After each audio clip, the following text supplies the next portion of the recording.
공부는 걷는 것입니다. 그리고 나서 내가 어느 정도 된다 라고 하면 물건 검색을 하시고 그 다음에 부자의 길로 가십시오. 이렇게 하시면 여러분들은 절대 실패하지 않는 공매 투자를 할 수 있어요. 공매는 경매보다 경쟁이 확 줄죠. 왜 줄을까?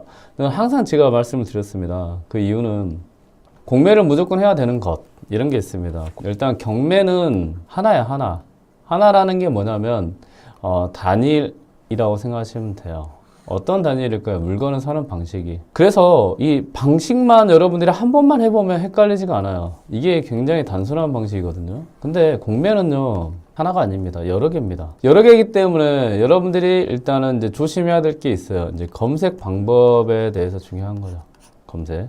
자, 여러 개라는 거는 일단 공매는 압류재산이라는 게 있죠. 압류재산이라는 거는 경매와 절차가 거의 비슷하단 말이에요. 그리고 이제 비압류재산이 있죠. 이거는 경매와 완전 다릅니다. 그리고 나머지 이제 신탁재산이 있죠. 여러분들이 흔히 말하는 신탁공매라고 합니다. 얘도 경매와 완전히 다르고 얘는 권리 분석도 필요합니다. 이 세 가지가 이거를 정말 이건 배워야 되는 거예요.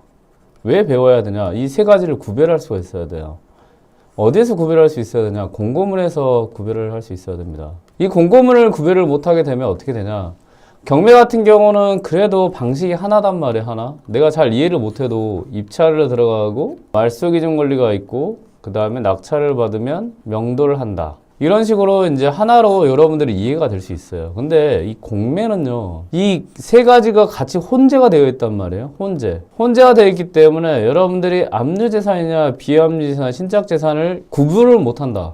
구분을 못하면 어떻게 될까요? 굉장히 큰 문제가 되어버리죠. 왜 문제가 되냐? 이 권리 분석 자체가 세 가지가 다 다르거든요. 그러다 보니까 여러분들이 이제 항상 경매하셨던 분들이 공매로 못 넘어오는 이유가 이런 말씀을 합니다. 인도명령이라는 제도가 없기 때문에 명도가 어렵다 라고 이야기를 하시거든요. 이거는 일단은 공부를 안 해보신 분들이에요. 땡. 진짜 이렇게 말씀하시는 분들은 공매 공부 자체를 안 해보신 분들이에요.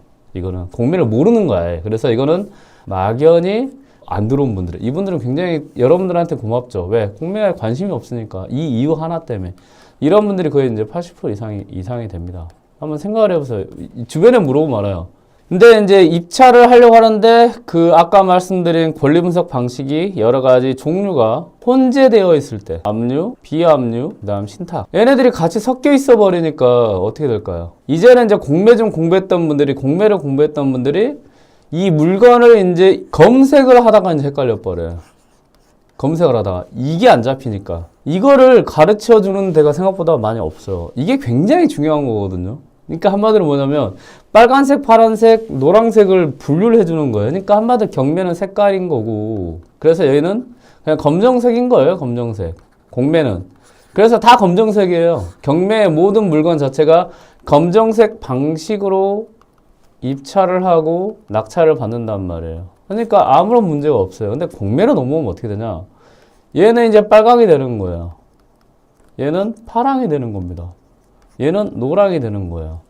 이 세 가지 색깔을 구분하는 게 가장 중요한데, 이게 가장 중요합니다. 왜? 권리 분석이 달라지니까. 왜? 빨간색은 빨간색에 대한 포인트가 있고, 파란색은 파란색에 대한 포인트가 있고, 노란색은 노란색에 대한 포인트가 있단 말이에요. 이게 그래서 이 색깔들을 섞여 있는 색깔들을 구별하는 것. 얘는 빨간색이에요. 얘는 파란색이에요. 얘는 노란색이요라는 건 구별하는 방식부터 배워야 돼요, 여러분들이.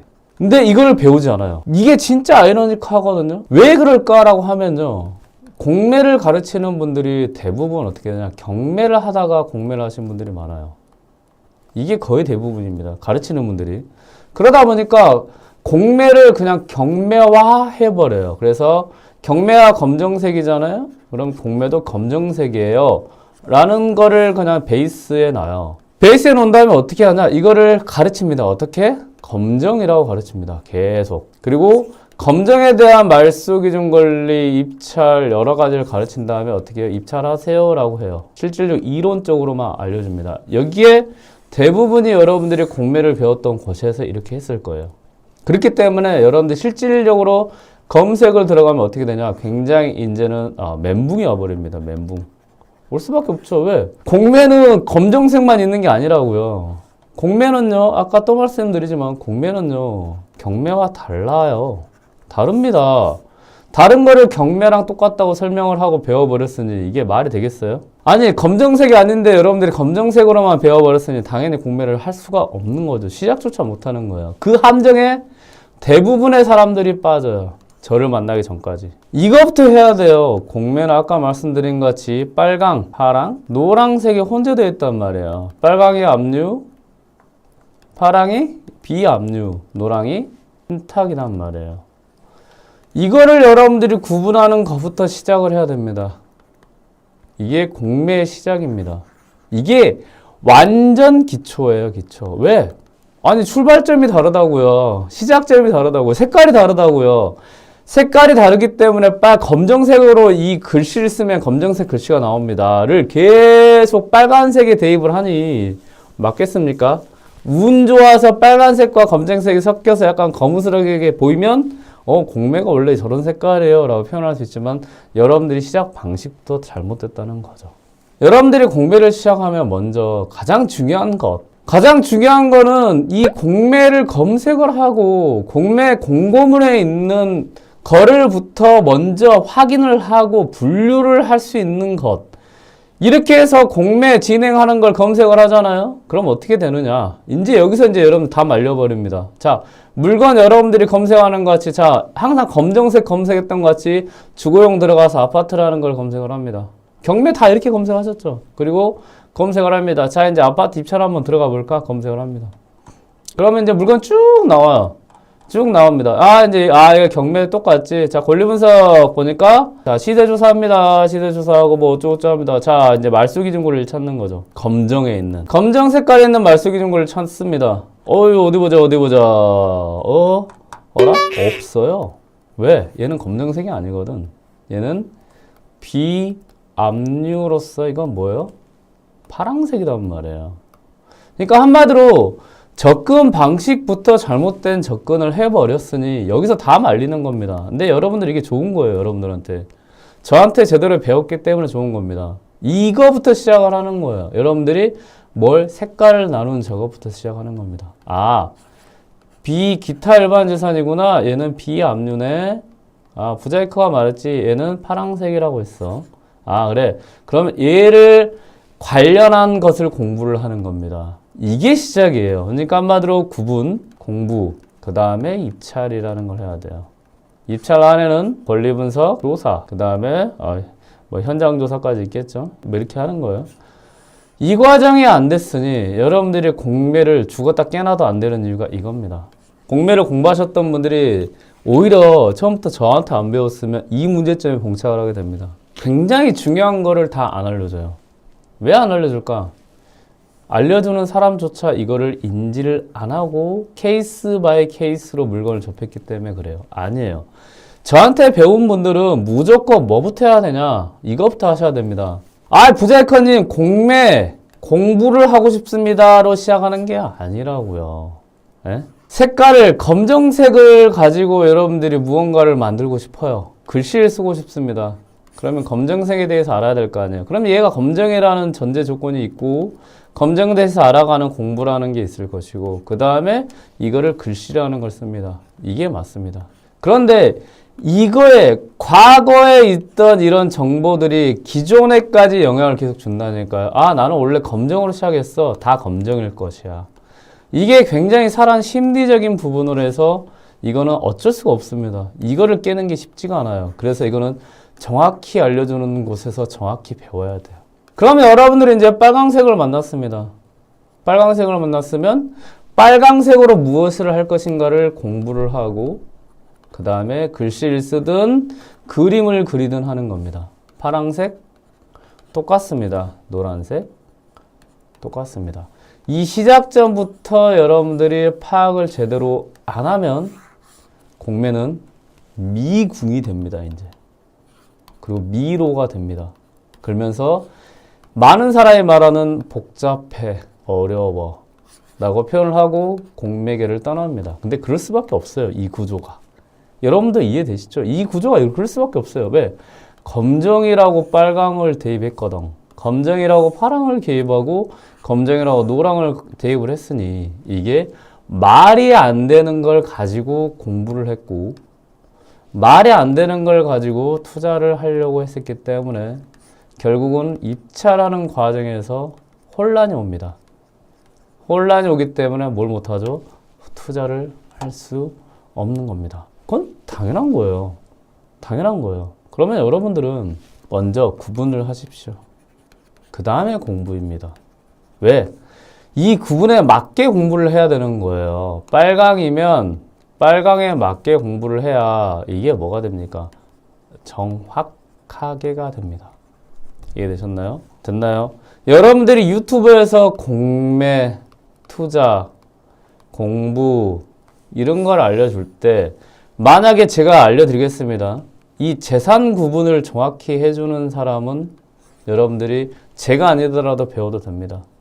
이거는 그렇게 하십시오. 괜찮습니다. 그분들은 여러분들한테 정확한 걸 알려주려고 하는 겁니다. 그게 아니고 공매 물건에 대해서 이 물건은 뭔데요? 얼마 벌었습니다. 이 물건, 이거는 아니에요. 왜? 이 물건이 뭔지가 무슨 종류고 이게 이런 식이라는 거를 구분을 여러분들한테 해줘야 여러분들이 투자를 할 수 있을 거 아니에요. 결국은 뭐예요?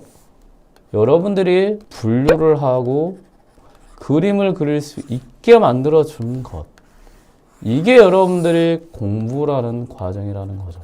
굉장히 중요한 겁니다, 이게. 그러면 아까 말씀드린 같이 이 아파트만 봐도 262개. 이 건에서 아까 말씀드린 같이 압류, 빨강, 그 다음에 비압류, 파랑, 그 다음에 신탁, 노랑. 이 섞여 있단 말이에요. 그럼 여러분들이 섞여 있는데 어떻게 투자를 해요? 이걸 가지고 투자하세요는 정말 빡세게 1년 혼자 독수 공방하면서 공부를 해야 여러분들이 그때서야 이거구나 라고 이해할 수 있어요. 왜 그렇게 하십니까? 왜? 이걸 저한테 10분만 배우면 되는데 이거부터 시작을 해야 되는데 신발을 신고 첫 단추 신발끈부터 제대로 못해 상태에서 여러분들이 공매를 배우고 하다 보면 어떻게 되냐? 문제는 이제 더 커집니다. 왜 그럴까요? 공부는 여러분들 해보시면 알겠지만 스노우볼입니다. 스노우볼이라는 게 뭐냐면 이렇게 해서 눈이 있습니다. 이 내리막길이라고 할게요. 이만한 공부의 돌을 해서 눈뭉치를 해서 이렇게 보냅니다. 그럼 어떻게 돼요? 이만큼 커지고 이만큼 커지잖아요. 이만큼 커진단 말이에요. 중요한 게 그렇죠. 근데 중요한 게 뭐예요? 이 커지는 중심에는 뭐가 있나요? 중심에는 얘가 있단 말이에요. 그러니까 한마디로 중심을 잡고 있는 애가 정확하지 않으면 이 아무리 커도 얘네들이 다 여러분들의 노력과 수고가 다 헛고생이 되어버리는 거예요. 됐나요? 근데 만약에 여러분들이 이걸 정확하게 해서 스노우볼 효과를 노려서 공부를 한다고 하면 어떻게 될까요? 굉장히 이제는 응용이라는 걸 해버립니다. 이거 압류야. 말쏘기준 권리 있지. 대항력인 임차인 있지. 배분여고 했네. 최우선 변제금 있네. 이런 식으로 가는 거야. 이거 비압류야. 이거 말쏘기준 권리가 없잖아. 왜 이걸 말쏘기준 권리 있다고 생각을 해? 말쏘기준 권리 없어. 그러면 시세조사 잘해야 되고 이 안에 말소기준 권리가 없기 때문에 등기부에 있는 권리를 더 꼼꼼히 봐야 되구나. 왜? 이 얘네들에 있는 권리가 없어지지 않으니까. 자, 신탁재산을 갑니다. 신탁재산도 말소기준 권리가 없지. 그런데 얘들은 신탁재산이 일반재산이기 때문에 임차인이 있을 수 있어. 임차인은 주택임대차보호법에서 보호를 하기 때문에 나에게 대항할 수 있어. 조심해야지. 이런 분류를 통해서 여러분들이 뭘 하냐? 기초를 닦는 겁니다. 그리고 나서 공부를 하고 그리고 나서 투자라는 걸 하는 겁니다. 여기 와서 쭉 보면 아까 그는 기타 일반 재산이었고 막 섞여 있다니까요? 막 이런 애들이 섞여 있단 말이에요. 얘들 한번 볼까요? 얘는 뭐예요? 얘도 기타 일반 재산이죠. 그러니까 여러분들이 먼저 딱 봤을 때 이 물건을 보고 뭐부터 보냐? 이거 주소가 어떻고 아파트가 어떻고 크기가 어떻고 이게 아니고 얘부터 먼저 보는 거예요. 오른손 상단. 얘가 키입니다. 키. 무슨 키예요? 여러분들이 올바른 길로 올바른 공부를 올바른 투자를 할 수 있게 만들어진 키입니다. 이거를 모르고 공매를 시작하셨어요? 이거는 완전 잘못 시작하신 겁니다. 처음부터 다시 하셔야 돼요. 죄송하지만. 이거 모르고 1년 공부하셨어요? 다시 공부하세요. 이거는 진짜 죄송하지만 어쩔 수 없습니다. 굉장히 위험합니다. 왜 위험해요? 네. 기초가, 이게 완전 기초인데 기초를 제대로 못 배운 거거든요. 제대로 다시 하셔야 됩니다. 더 가볼까요? 얘를 클릭을 했어요. 얘도 기타 일반 재산. 기타 일반 재산이 얼마나 많습니까? 얘로 가볼까요? 얘도 기타 일반 재산. 얘로 가볼까요? 얘는 뭐예요? 네. 기타 일반 재산 중에 아까 말씀드린 신탁 재산이 되는 거예요. 여러분들이 항상 말하는 신탁 공매라는 게 됩니다. 중요하죠. 이렇게 내가 물건을 가지고 권리 분석의 시작점 자체가 내가 이해를 하고 인지를 하고 공부를 해야 결국은 내가 안전하게 정확하게 투자를 하고 그리고 여러분들 지식 자체가 뭐가 되냐. 모래 위에 쌓지 않은 성이 되는 거예요. 모래 위에 아무리 집을 지어봤자 결국은 모래가 흔들리거나 모래가 쓸려나가면 어때요? 무너지는 겁니다. 근데 여러분들은 이렇게 생각하셔야 돼요. 아, 모래야 제발. 모래야 제발 쓸려가지 마. 모래야 제발 단단하게 있어줘. 모래야 제발. 이건 뭐예요? 여러분들 자신에 대한 공부가 아니고 기대는 겁니다. 그거는 문제입니다. 됐죠? 아까 말씀드린 것 같이 경매로 시작하신 분들이 굉장히 대부분입니다. 그러니까 한마디로 검정으로 시작하신 거예요. 그래서 이분들의 베이스는 뭐예요? 검정이에요. 그래서 모든 사물과 모든 물건을 검정에서 시작합니다. 이분들이 1000명이라고 따지겠습니다. 됐죠? 이분들의 10분의 1인 100명이 공매로 넘어옵니다. 이해됐죠? 그런데 이게 검정이라는 걸 알려주는 것이 거의 10%도 안 될 거예요. 이거는 이 구분을 하는 건 거의 제가 최초였거든요. 네, 최초였단 말이에요. 거의 10%도 안 된단 말이에요. 그러면 어떻게 될까요? 이 100명 중에 10%도 제대로 안 배웠단 말이에요. 그럼 어때요? 여기서 10명 정도 구분을 하면서 시작을 해요. 됐나요? 그리고 나서 90명은 어떻게 할까요? 어려워. 여기서 900명 정도는 인도명령 없잖아. 공매 못해라고 하면서 나갑니다. 됐나요? 굉장히 지금 중요한 포인트를 알려드렸어요. 이게 공매가 경쟁이 없는 이유입니다. 왜? 이거는 구조적으로 없을 수밖에 없어요. 구조적으로. 아까 저런 정확한 것들을 구분하지 않으면 할 수가 없다라는 겁니다. 이해됐죠? 그러면 아까 말씀드린 것 같이 1000명 중에 900명은 인도명령 없어 아웃. 100명 중에 90명은 아까 공매 구분 못해 아웃. 그럼 뭐야? 10명. 결국은 여러분들의 경쟁자는 뭐냐? 10분의 10밖에 안 돼요. 경쟁자는 여러분들의 공매 경쟁자는 이럴 수밖에 없어요. 그리고 이게 계속 반복될 겁니다. 왜 반복될까요? 아예 부자이커님이 가르쳐주면 안 반복되는 거 아닌가요? 저는 자신 있게 말씀드릴 수 있습니다. 계속 반복될 수밖에 없는 구조입니다. 왜 구조일까요? 검정을 먼저 배워오거든. 검정에 물들어 온다고요. 이해됐나요? 깨끗한 도화지를 가지고 제대로 배우면 굉장히 많은 그림을 그릴 수 있습니다. 그렇죠? 근데 이게 어느 정도 다른 색깔에 물들어 있으면 어때요? 이 물을 빼는 작업부터 하셔야 돼요. 이게 일반 경매 투자하는 사람들, 부자이커 스쿨에서 저에게 공매를 제대로 안 배웠던 분들의 대체적인 특징입니다. 그리고 나서 저한테 배우고 나서 다시 제대로 어때요? 물을 빼고 공부를 합니다. 이게 굉장히 중요한 절차라는 거예요. 됐죠? 그렇기 때문에 여러분들은 굉장히 운이 좋은 거죠. 이거는 운입니다. 어떤 방식으로든 기초를 제가 아니더라도 다른 사람을 만나도 마찬가지입니다. 그 사람을 만났다고 하면 여러분 운이 좋은 거예요. 기초를 나눠서 제대로 알려주는 곳. 이곳을 찾을 수 있다는 것은 굉장히 행운입니다. 왜? 이게 제대로 안 된 곳이 너무 많으니까. 거의 한 90%가 그러니까. 이론을 가르쳐주고 그 다음에 물건을 가르쳐주고 이게 됐죠. 그러면 어때요? 여러분들은 이제부터 제대로 시작해서 공부를 하시면 돼요. 어디? 공매라는 곳에. 그러면 이 구조가 어떻게 되냐? 아까 말씀드린 것 처음 시작부터 검정으로 시작했던 구조가 저는 평생 가도 안 바뀝니다. 자신합니다. 그리고 이거를 구별할 수 있는 사람과 없는 사람으로 나뉠 겁니다. 다만 구별하는 사람은 진입되는 인구 대비 이거를 구별하는 퍼센테이지는 당연히 인구가 많아지면 퍼센테이지는 높아지겠죠. 예, 인구 대비 구분한 사람은 늘어날 거예요. 그러면 어때요? 다 그들만의 리그가 되는 겁니다. 이해되시죠? 이게 여러분들이 공매를 어떻게 시작을 해야 되는지 굉장히 중요한 포인트를 알려드렸습니다. 그리고 나서 이제 저에게 신탁 공매를 배우시면 이제는 정말 투자의 세계에서 재밌게 즐겁게 단계 올라가면서 이제 여러분들은 중수가 되는 것이고 고수가 되는 겁니다. 여러분들은 달리고 싶습니다. 달리고 싶어요. 난 달리고 싶다. 모두 그렇습니다. 모두 다 시작할 때는 달리고 싶습니다. 부자라는 곳으로 달리고 싶어 합니다.